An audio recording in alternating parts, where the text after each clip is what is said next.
Hi, I'm Greg Gutfeld, now with a new minty fresh flavor. Here's what's coming up. Does America still unite in times of tragedy, or are we letting our differences take over? I say yes, and if you disagree with me, you're a dumb jerk. Saying the words radical Islam. President Obama says it doesn't matter. A former radical Islamist says it does, and he's going to tell you why tonight. Plus, not happy with your choices for president? A new poll says you're not alone, and I mean a survey, not a Polish person. I've missed you, America. It's been a hell of a week.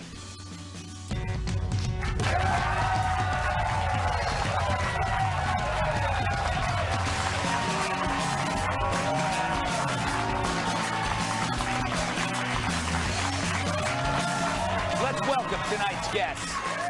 He slayed bin Laden, and then he slayed my heart. Former U.S. Navy SEAL and Fox News contributor Rob O'Neill. She saves on electricity because she's always so lit. It's our lovable lush, Joanne Nosuchinsky. He's sharp and funny like scissors that slip on a banana peel. Rob Long, TV writer, producer, and founder of Ricochet.com. If hating everything were an Olympic event, she'd win the gold, silver, and bronze, then throw them in the garbage. National Review reporter Katherine Timpf. He stings harder than a swarm of yellow jackets that put their cigarettes out on your tongue. Comedian Nick DiPaolo, host of the Nick DiPaolo podcast. But first, all right, when something really, really evil happens like Orlando, the press often seeks silver linings via heartwarming stories. For example, the people who gave blood, the airlines that offered free flights, the restaurants that handed out free meals. This next story is not one of those stories. A peace vigil was held for the Orlando dead at the University of Missouri. Initially for the victims, one speaker made it about herself, denouncing the white people who came there to grieve. I was really nervous to get up here because there's a lot of white people in the crowd. And that wasn't a joke. I thought I'd take the moment to just list out some facts that many of you probably don't know because you're white. Isn't she special? Imagine her wedding toast. Oh, I'd like to congratulate the bride and groom if they weren't descendants of white racists who enslaved my people. A typical social justice warrior, she probably won't take aspirin because it's white. Here is more of her dripping, condescending vocal fry. I'm tired of the black and white dichotomy that happens every time we talk about race or anything that goes on in our country. As much as it is awesome that there's so many people here today, but it's like, who are you really here for? It's like a cross between microphone feedback and vomit. Oh. Finally, a gay married couple in the audience finally had enough and heckled her.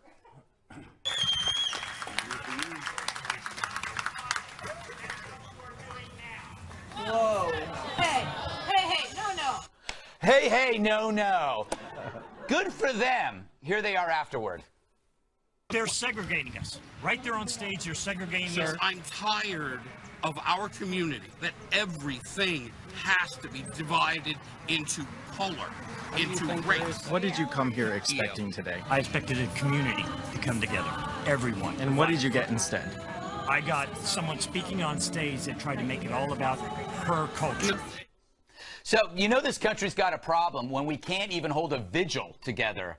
No longer unifying in the face of an evil, we must endure losers who complain that terror victims get more attention than they do. Another example on Twitter, a Chicago-based leftist, they have them there, with over 11,000 followers, her name's Brienne of Snarth, said she didn't care that the child at Disney World was killed by an alligator because the dad's white. Surprised?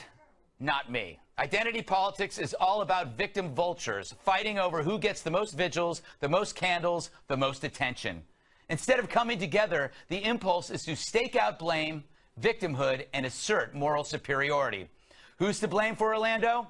Huffington Post blamed Christians. The New York Times blamed Republicans. The Daily News blamed the NRA. A bishop blamed Catholics. And everybody's blaming guns, including the killer's awful, complicit wife. Where could she have learned that from? Yet no one is blaming radical Islam, even when the culprit cheered and celebrated it. I always thought labels mattered. If you called yourself something, we had to embrace it. Isn't that part of identity politics? But not so with Islamism. Suddenly, that's the only label we must ignore. But what do I know? I'm just a proud black lesbian trapped in a white man's body.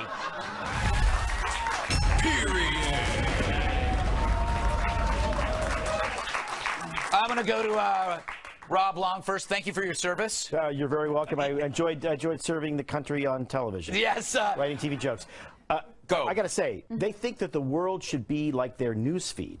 On Facebook or Twitter, right? It's curated, just the stuff I want to see all the time. And if you bring your news feed into my news feed, I get really mad. Yeah. And so, like, these people, didn't really matter what happened in Orlando. That was kind of kabuki theater to them. Yeah. Just an excuse to get their news feed in line.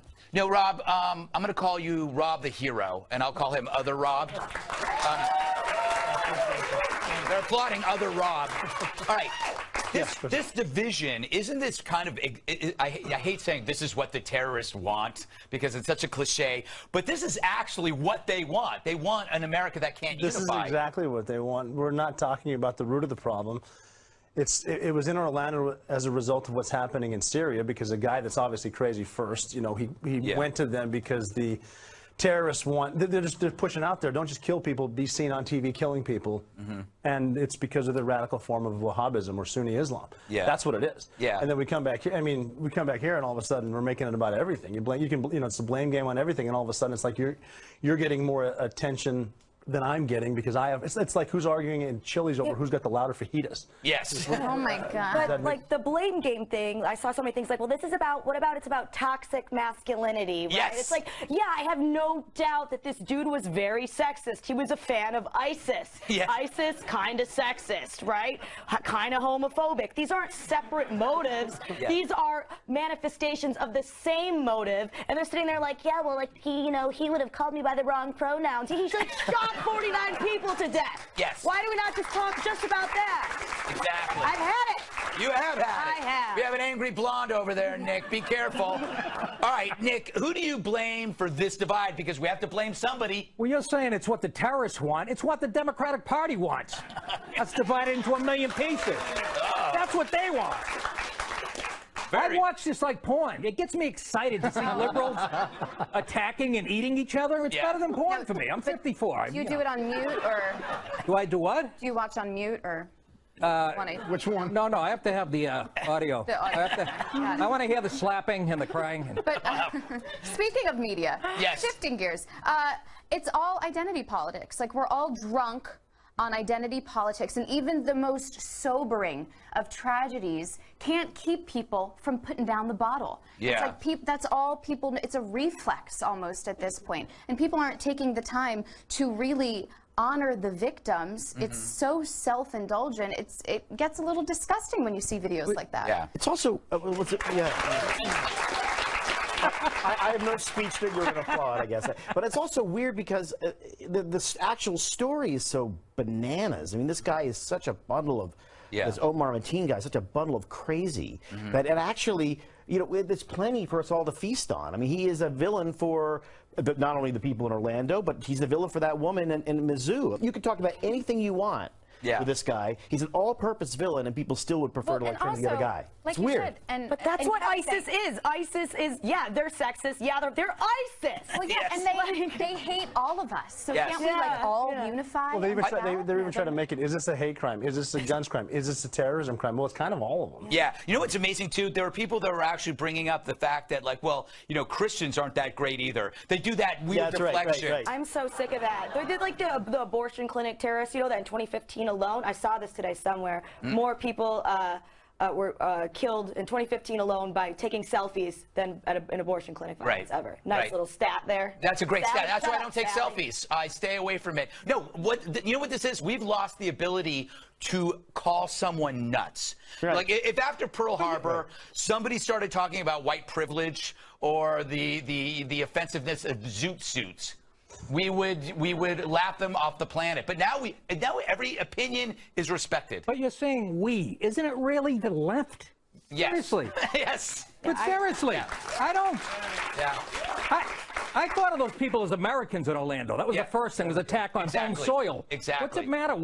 Seriously, if I'm the liberal on the panel, it's getting scary. Good Lord. But this is affect. I mean, I'll be honest, right? When I was looking at my phone and I was overseas, so the time was crazy, and I saw this flash that this thing was happening in Orlando, and then everything stops in my brain. Like, I just need to know the name of the guy. Yeah. I need to know the name of the guy. And that's wrong. Like, the guy is evil no matter what. Right. But I need to know the name first because I need to know how this is all going to shake out. Exactly. If it's, Why is that wrong? If it's Harold Montesquieu III, then it's like guys like me are going to be in trouble, Yeah, right? exactly. We're But coming after you. when I saw Omar Mateen, I was like, yes. Yeah. I think Mateen. Nothing wrong with that. It's Yeah. good instincts. All right. All right. I want to move on real quick. This week, CIA Director John Brennan told Congress about the strength of ISIS and the potential for more attacks on us. I wish I were kidding.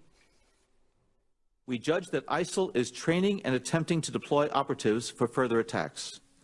ISIL has a large cadre of Western fighters who could potentially serve as operatives for attacks in the West. And the group is probably exploring a variety of means for infiltrating operatives into the West, including in refugee flows, smuggling routes, and legitimate methods of travel. Jeez. I wonder who saw that coming.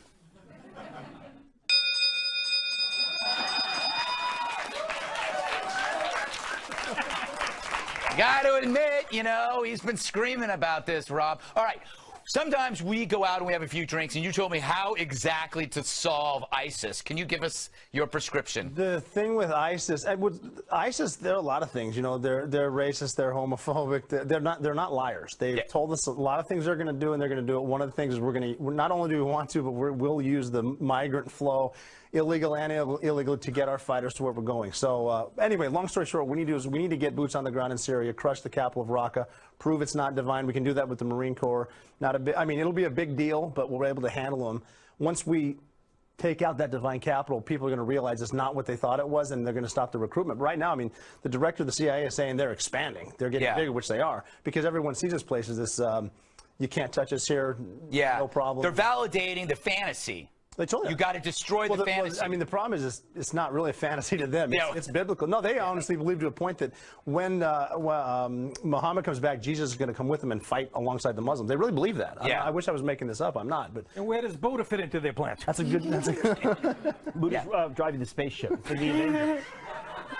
You have to degrade ISIS, like he says. Nobody wants to join a loser. Yeah. Eli Manning, when he got drafted, he didn't go to the Chargers. He was drafted by the San Diego Chargers because they were 2-14 2 years in a row. Wow. We have to turn ISIS into like the Jacksonville Jaguars of religion, or at least the Washington Generals. Other generals. I agree. We're using these words like mastermind. We should just be like, yeah, you're ugly. You're not cool.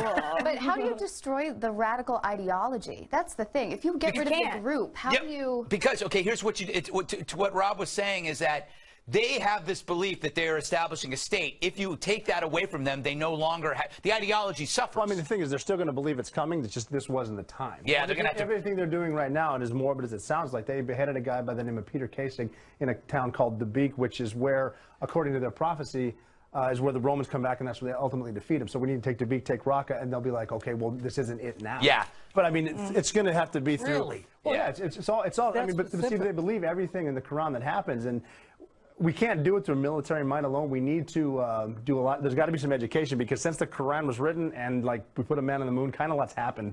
Yeah. Since then. Yeah. Not according to a lot of the readers of the Quran. All right, we got to move on. We got more stuff coming to your eye and ear hole, so stick around, including my theory about a secret device we can use to fight terror. It rhymes with gun.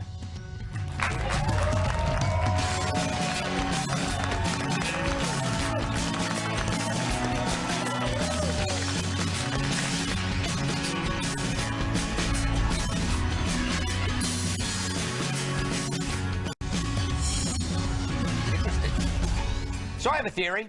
Imagine you're experiencing a medical emergency like a heart attack or a stroke, or you fell on a neck massager in your friend's basement.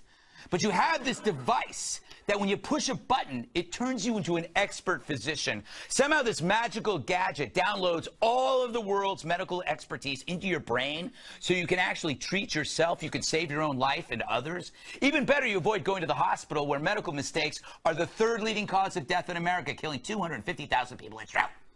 So if you could heal yourself immediately with this doohickey, I said doohickey, just think how many lives could be saved overall. Enough with this fantasy. I want you to take that hypothetical story and replace medical emergency with act of terror. What if there were a device that you could have that turns you into a capable savior when terror strikes? Oh, wait, there is one. It's called a gun. It's pretty much anti-venom for the snake that is terror. So if you wish you had medical expertise to save a choking sibling, why wouldn't you want a gun to shoot a rapist or a terrorist? If Orlando proved anything, it's that a gun beats calling 911. And it looks like this idea is spreading. In the days after the massacre, a gun shop owner in Denver not only saw spikes in sales, he saw more gay and lesbian customers. And a gay pro-gun group called the Pink Pistols claims their membership doubled. So if a few people had this magical device, would things have been different? I have no idea, but I can't imagine it being much worse. Anyway, that's my theory.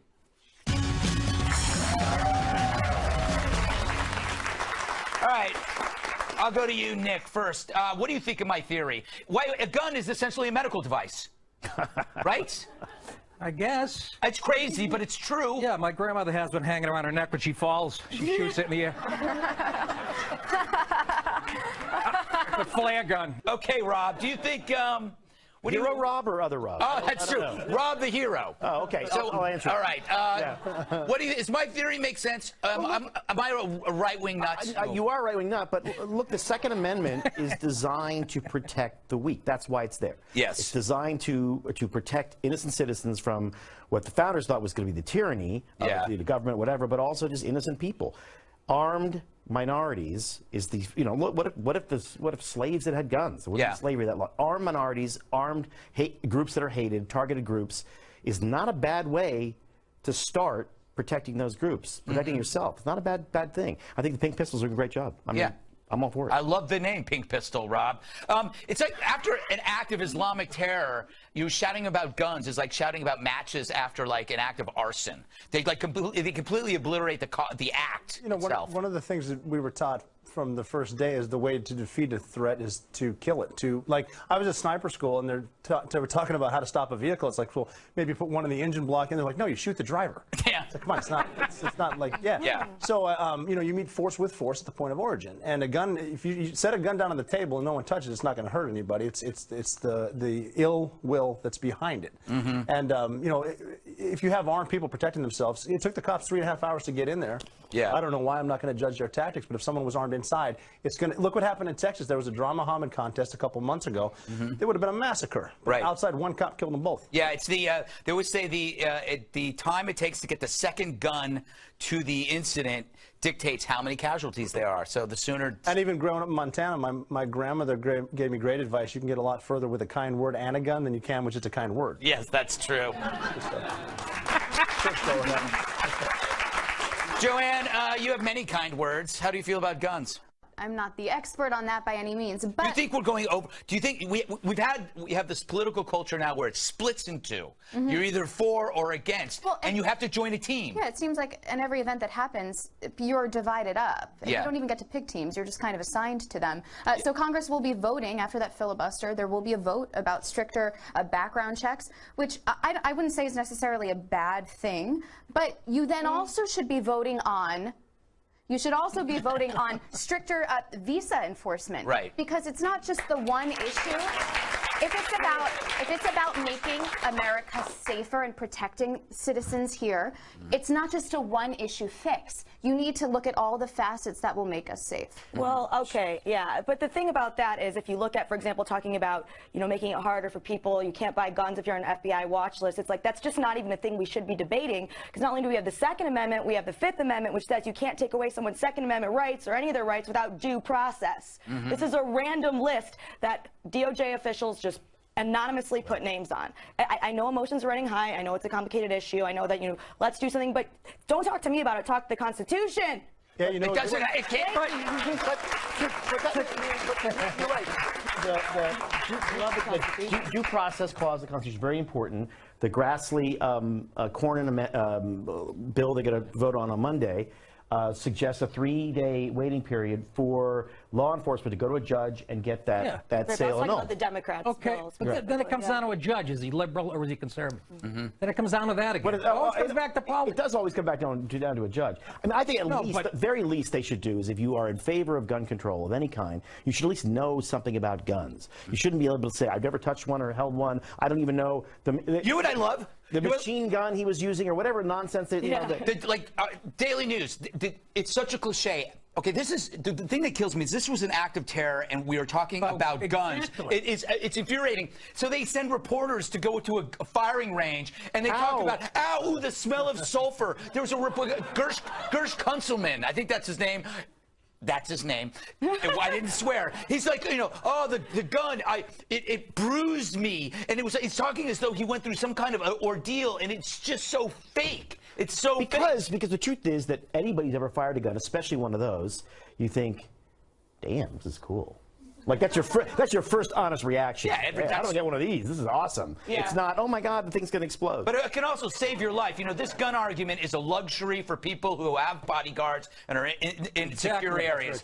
Talk about the poor who live in neighborhoods where the cops don't get there in time. They should be able to defend themselves, but guns are too expensive. And when President Obama ridiculed the idea of having more guns in places, he called that was like the opposite of common sense. No.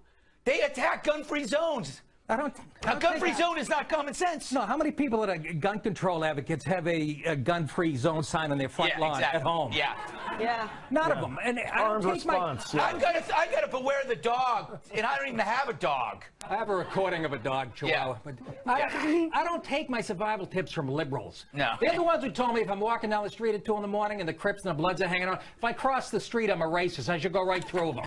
I don't take my survival tips from Obama, anybody else. Hillary. Up next, why is the president still refusing to use the phrase radical Islam? Stick around, stick-arounders.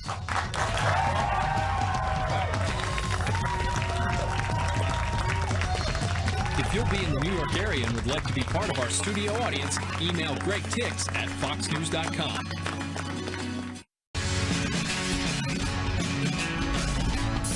There's no magic to the phrase radical Islam. It's a political talking point. It's not a strategy. And the reason I am careful about how I describe this threat has nothing to do with political correctness and everything to do with actually defeating extremism. All right, my next guest says not only is the president wrong on that point, but the first step to defeating radical Islam, you got to name it. Refuse and you end up increasing fear and hysteria. He calls it the Voldemort effect. I wouldn't know what that is. I don't watch Star Wars. Joining us once again from London, Maajid Nawaz. He's a former Islamist who spent time in an Egyptian prison. Who hasn't? He's now doing yeoman's work as an outspoken critic of Islamism and a regular speaker on the roots of radicalization. He's also the co-founder and chairman of Quilliam, a counter-extremism organization. Maajid, thanks for joining us. I know it's very late out there. Yes, it is. You can pay me back later. So I always wonder, because what you're doing now has to put you in a bit of danger. Do you travel under a pseudonym? Do you often worry about your own health? Yeah, I mean, naturally, but look, anything that I'm facing now in terms of consequences for my work isn't anything that I haven't faced in my Islamist years when I attempted to incite an uprising against Hosni Mubarak in Egypt and face torture in his dungeons. I mean, so one becomes accustomed to it. I've known a life of violence from the age of 15 onwards, so it's not really... Obviously, I take caution. I'm very careful in telling people where I am and how what my travel plans are, but at the end of the day, I've always been driven by a passion for what I believe in, and I haven't let anyone telling me not to stand in the way. Well, just in case, I came up with some pseudonyms for you. Some names you could travel under: Sven Hotman, Clive Pex, pretty good, Dirk Harder, you like that? All right, enough of this silliness. Why is the president, I'm trying to figure out, he's a smart guy, why is he so stubborn on this particular point? Yes, you induced the Voldemort effect earlier. Just to explain that for some people who perhaps may confuse it with Star Wars. Yes. The point is that in the Harry Potter novels, J.K. Rowling uses this very intelligent device of the evil character who's named Voldemort that people are so scared of, they're so petrified, that two things happen. One is they can't even bring themselves to admit that Voldemort is alive, and two, even if he were to be alive, they cannot bring themselves to name him. That's how scared they are of the bad guy. So instead they refer to him as he who must not be named. And it takes a small child called Harry Potter, no analogy intended, to have the courage to then actually utter Voldemort's name and insist he's alive. Now, what I see President Obama doing, and I caveat this very carefully by saying, I speak as a liberal, I speak as a Muslim. In fact, I ran as a Liberal Democrat parliamentary candidate here in London and lost. But my critique of Obama isn't partisan. I am just fed up. I am entirely exhausted by the obfuscation, the denialism, the double standards in this debate. President Obama is playing politics with evil. He is so scared of offending people that he would rather assassinate people without any accountability. So he has a kill list. Everyone knows he has a kill list. He'd rather send drones illegally into countries. He'd rather arbitrarily detain than actually offend a Muslim. That's the situation that liberals find themselves in today. And frankly, as a liberal, I'd rather offend someone than send out people to assassinate them without due process. I'd rather have that civil society debate. And the only way I can have that, by the way, is naming exactly what I'm challenging. Why is it that we're able to name Nazism the National Socialist Movement, in other words, known as Nazism? Why is it we're able to name communism? Why is it we're able to name all forms of ideologies? When it comes to this one, somehow the standards that we have where we say you must give evil a name fall by the wayside, and instead we play politics with evil. And it's incredibly dangerous. The people that suffer from this, Greg, are minority Muslim members of the minority communities, the minorities within those. I call them the minority within the minority, right? So that's the gay Muslims, the feminist Muslims, the liberal secular Muslims, the ex-Muslims. You know, all of these are minorities within the minority Muslim communities who are struggling to have a voice, and clearly Orlando demonstrates they are facing severe discrimination and prejudice. We've got to be on their side in winning this theological reform debate within Muslim communities, and that means providing them with a lexicon so they can have that argument. If you deny them that lexicon, you're denying them a language with which to even have that argument, so it only increases the hysteria, as the analogy with the Voldemort effect demonstrates in the Harry Potter novels. It only increases the paranoia, and of course then you're going to witness a backlash. Maajid, I have to say that you answered every single one of my questions with one single answer.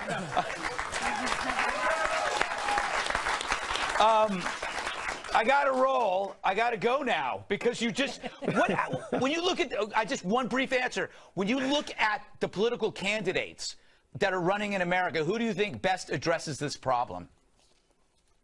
Oh, listen, I'm really... It's Trump, isn't it? I know you don't want to admit it. Look, to make it very clear, okay, I'm no supporter of Trump. I know you are, and this is, you know, I'm on Fox at the end of the day. But I am exasperated. I really am genuinely frustrated. I feel that these guys have, it's a betrayal. I call it the great liberal betrayal. Yeah. They have betrayed secular, liberal, reformist Muslims, and I will not forget this betrayal. All right, Maajid, thank you so much. Look forward to having you on again. All right, coming up. I fry an egg on my head and share it with the audience. But first, a new poll shows many of us are unhappy with both presidential candidates. Good thing there are plenty of primary states that still have to vote, right?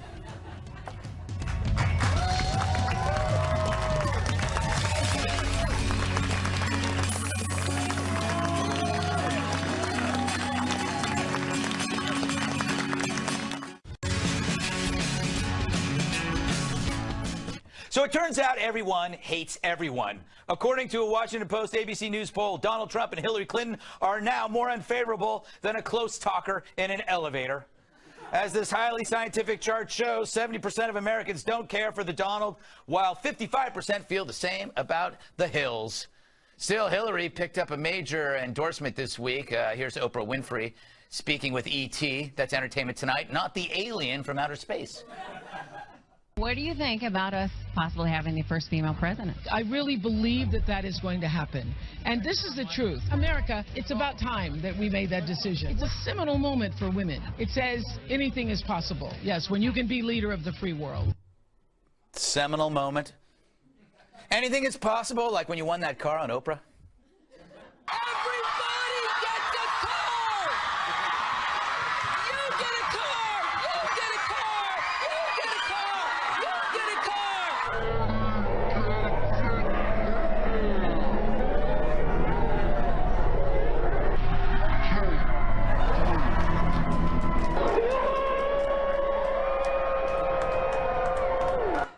Wow. All right, let's just take it around. I'll start with you, Rob. Okay, I'm no math whiz, but 70% of voters against you. It doesn't sound promising for Trump, but does it matter? If you don't, if it's the lesser of two evils, he's still less evil. I mean, neither side likes the other. I mean, Hillary was pretty much anointed since it started. Donald Trump can be labeled anything, you know, racist, homophobe, all that stuff. And then what do we get left? David French, and then you have Bernie Sanders, who is kind of likable, but he's still the guy on the porch yelling to get off your lawn while he combs his hair with a balloon. So it's like not a lot of options out there. I've tried that, you know. All you do is you get a shock. It's actually kind of arousing, Joanne. You should try it sometime. My place afterwards. Anyway, I don't even know what that meant. Thoughts? I will not clean your apartment again. Yeah, I think at this point it's like, who's going to screw up more? I don't think that anyone can gain favorability at this point, because they've been doing this for over a year now. I also think it's sad that that might be me. I also think it's sad that the first presidential debate, the first presidential debate between, I'm assuming it will be the two of them, is September 26th. Yeah. Which I feel like is kind of late in the game. I think that voters' minds are going to be made up at that point. Yes, and it's just a couple of weeks after my birthday, Rob. Happy birthday to you. I know. I think I know where we're gonna be for your birthday. Well, it's gonna be Applebee's. Yeah, well, that I knew. Yeah. That's on your when you hit 48.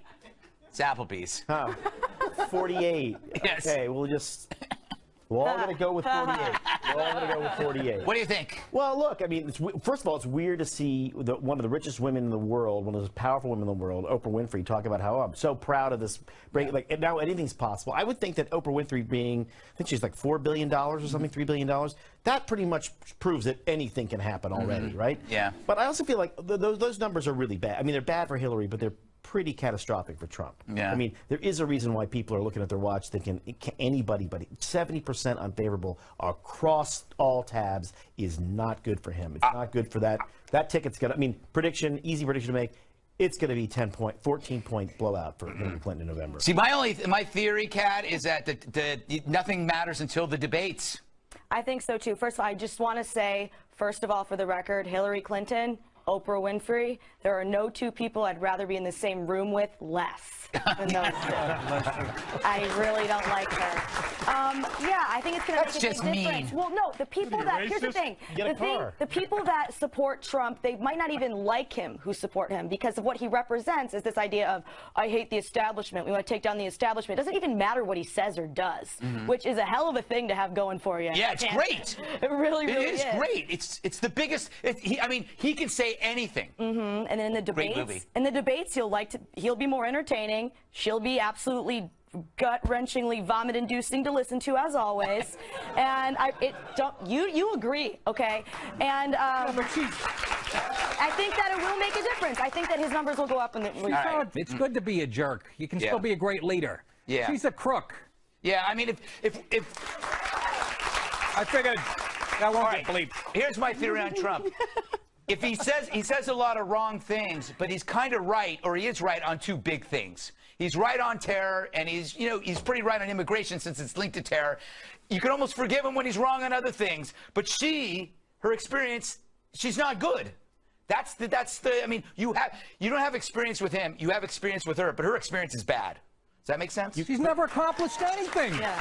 She hasn't accomplished anything. But we keep talking about this as if we don't have any information. And we have 70% unfavorable. I know.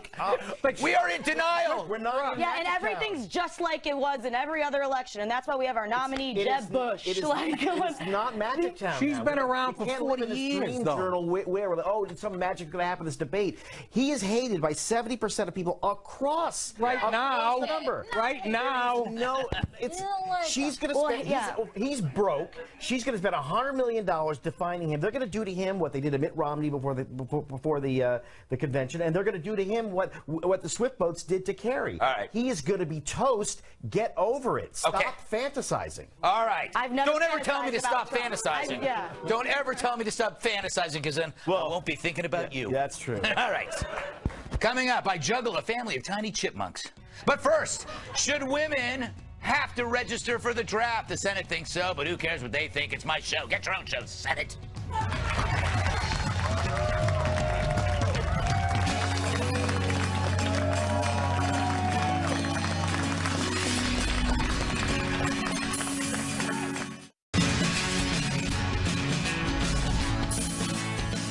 This week, the Senate approved a military policy bill, which for the first time would require women to register for the draft. The law would apply to any young woman who turns 18 after January 1st, 2018. Remember that, Joanne? That was like 20 years ago.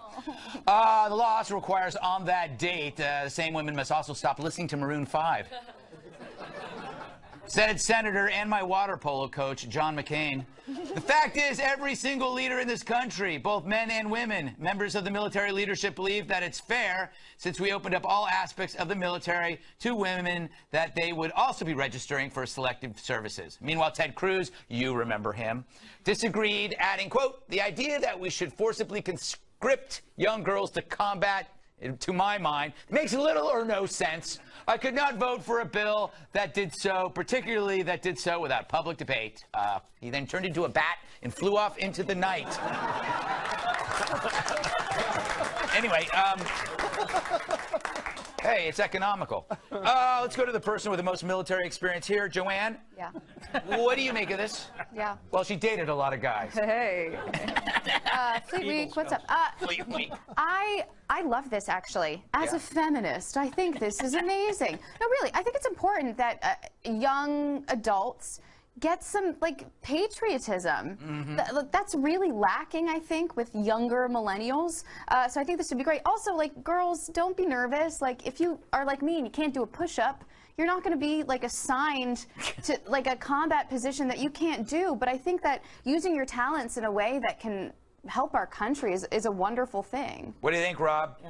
Yeah, I think if they're letting women serve in combat roles, I believe that if you know, I agree with that too, because if they don't lower the standards and you can get to the standards and do it. Yeah. And I think there should never be a draft. It should always be an all volunteer. But if we're going to be equal opportunity, I think they should be. I'm not going. I'm not going. I'm sorry. I mean, look at this right here. You know, this is disgusting, and this is not going to. These are not terror-fighting arms. I can fight terror sitting right here on this couch, given the hot takes for America. That's how I can best serve the country. They agree. Yes. Not going. You do have very tiny arms. The internet tells me so every day. Yes. Eat a sandwich. Like, okay, thank you for the tip. Yeah, if you even just had a walnut, you could see the walnut floating down your arm. Yeah, no, it works actually. Instead of working out, just eat a walnut, like you'll have a bicep. Little wet noodles with like little mosquito bites. You're like a blonde olive oil. Oh, that's a joke about an old Popeye show that nobody remembers, Rob. No. Yeah, I don't remember it, but then I'm not 48 yet. I'm still on that. Well, I think it's ridiculous, stupid. I mean, actually, there's no patriotism here. I mean, you go down to the post office, you sign a thing, you give it to the guy, and then you're done. We don't have a draft in this country. We're not going to have a draft in this country. We shouldn't have a draft in this country.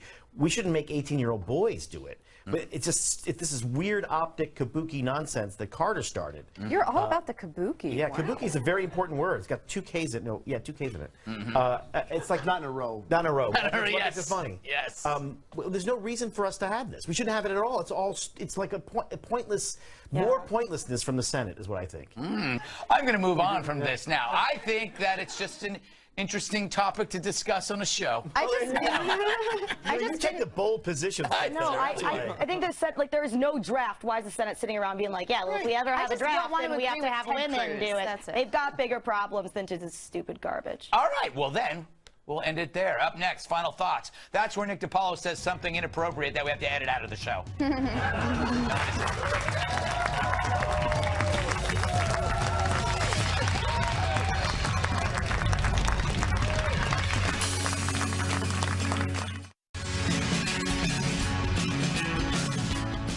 We are completely out of time. What a great show. Thanks to Rob O'Neill, Rob Long, Nick DiPaolo, Maajid Nawaz, Joanne Nosuchinsky, Katherine Timpf, and our sexy studio audience. I'm Greg Gutfeld, and I love you, America.